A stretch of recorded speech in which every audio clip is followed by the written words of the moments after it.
నా పేరు doctor CL Venkatrao. సుఖవ్యాధులు. సుఖవ్యాధులు అనగా లైంగికమైన సుఖము కోసం, క్షణికానందం కోసం, క్షణికావేశంతో అక్రమ సంబంధాలకు పాల్పడితే, అక్రమ సంబంధాలకు వెళ్ళినప్పుడు కాండోము ధరించకుండా రతిక్రీడలో పాల్గొంటే వస్తాయి ఈ సుఖవ్యాధులు. సుఖవ్యాధులలో అతి భయంకరమైన వ్యాధి హెచ్ఐవి, ఎయిడ్స్ వ్యాధి. ఒక్కసారి సంక్రమిస్తే ప్రాణానికి అపాయము రాకుండా మందులు వచ్చినాయి. అవి ఈ ఎయిడ్స్ వచ్చిన తర్వాత 40 సంవత్సరాలు 50 సంవత్సరాలు బతుకుతారు, ఏం పర్వాలేదు. కానీ వాళ్ళ జీవితము దుర్భరం. ఇప్పుడు మనకి ప్రభుత్వంలోనే ఉచితముగా ఎయిడ్స్కి మందులు అందుబాటులో ఉన్నాయి. దీనికి బిల్ గేట్స్ ఫౌండేషన్ వాళ్ళు పెద్ద ఎత్తున ప్రపంచ దేశాలందరికీ కూడా వాళ్ళ నిధులతో చాలా ఖరీదైన మందులు ఇస్తున్నారు.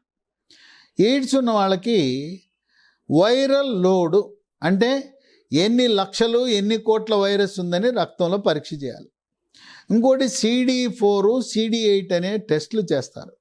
వాటి ఆధారంగా ఉచితముగా జిల్లా కేంద్ర హాస్పిటల్, ఏరియా హాస్పిటల్లో ఉచితముగా నెల రోజులకు సరిపడా మందులు ఇస్తారు. ఎయిడ్స్కి చికిత్స చేయించుకోకపోతే క్రమేణా బరువు తగ్గిపోతారు. బరువు తగ్గిపోయి సన్నగా అయిపోయి టీబీ వ్యాధి వస్తుంది. ఎయిడ్స్కి మందులు వాడుతున్న వాళ్ళకి టీబీ రాదు, మందులు వాడకుండా ఉండే వాళ్ళకి టీబీ వస్తుంది. ఎందుకంటే ఎయిడ్స్ శరీరంలో ప్రవేశించిన తర్వాత రోగ నిరోధక శక్తి తగ్గిపోతుంది, రోగ నిరోధక వ్యవస్థని దెబ్బతీస్తుంది, కనుక జీవితం నాశనం అయిపోతుంది. అందుచేత ఎవరూ కూడా ఇటువంటి అక్రమ సంబంధాలకు పాల్పడకూడదు. సరే, కొంతమంది స్వయం తృప్తి, స్వయం నియంత్రణ హస్తప్రయోగం చేసుకుంటూ ఉంటారు. అది కొంతలో కొంత ఎటువంటి నష్టం లేని పని. హస్తప్రయోగము చేసుకుని మీ యొక్క ఎమోషన్స్ని, ఆ కోరికలను అదుపు చేసుకోవడంలో తప్పు లేదు. కానీ ఇటువంటి అక్రమ సంబంధాలకు మాత్రం ఎవ్వరూ పాల్పడకూడదు. కాండోము ధరించకుండా వెళ్తే మాత్రం అక్రమ సంబంధాల వల్ల ఈ సుఖ వ్యాధులు, భయంకరమైన ఎయిడ్స్ వ్యాధి వస్తుంది. ఇక దీంతో పాటు మరికొన్ని వైరస్ వ్యాధులు ఉన్నాయి. హెపటైటిస్ బి అని, హెపటైటిస్ సి అని, ఆ వైరస్ వ్యాధులు కూడా రావచ్చు. అయితే హెపటైటిస్ బి, హెపటైటిస్ సి వల్ల కాలేయం దెబ్బతింటుంది. అవి లైంగిక సంబంధాల ద్వారా భార్య నుంచి భర్తకి, భర్త నుంచి భార్యకి అంటే అవకాశం ఉంది.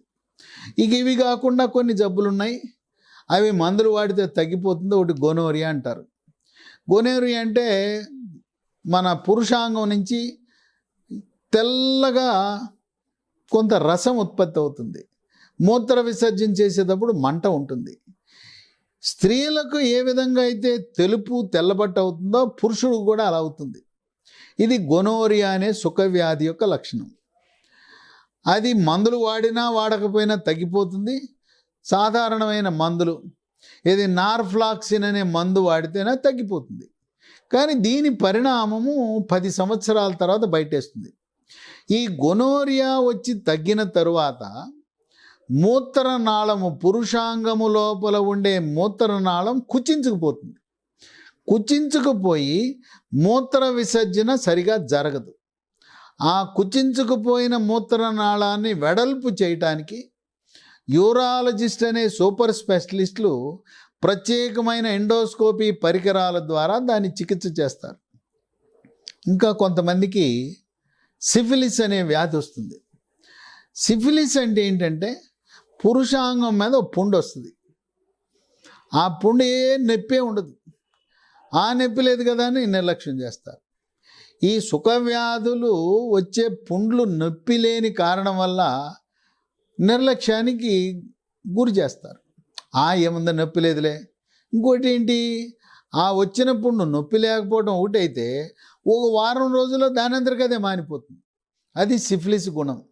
కనుక అక్రమ సంబంధము తరువాత ఎటువంటి పుండు, ఏ రకమైన మార్పులు లేదు, గజ్జల్లో చిన్న చిన్న గడ్డలు రావటం, ఇవన్నీ కూడా ఏది జరిగినా కూడా దీనికి చర్మ వ్యాధుల నిపుణులు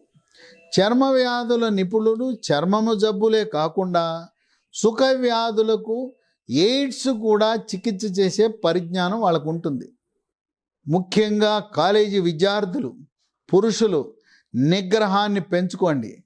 మీ నిగ్రహం పెరగాలంటే యోగా, ప్రాణాయామము, ధ్యానము, వ్యాయామం చేయండి. అప్పుడు మీలో నిగ్రహం పెరుగుతుంది. ఎటువంటి కృత్రిమ ఆకర్షణలైనా కూడా దూరం కాగలుగుతారు.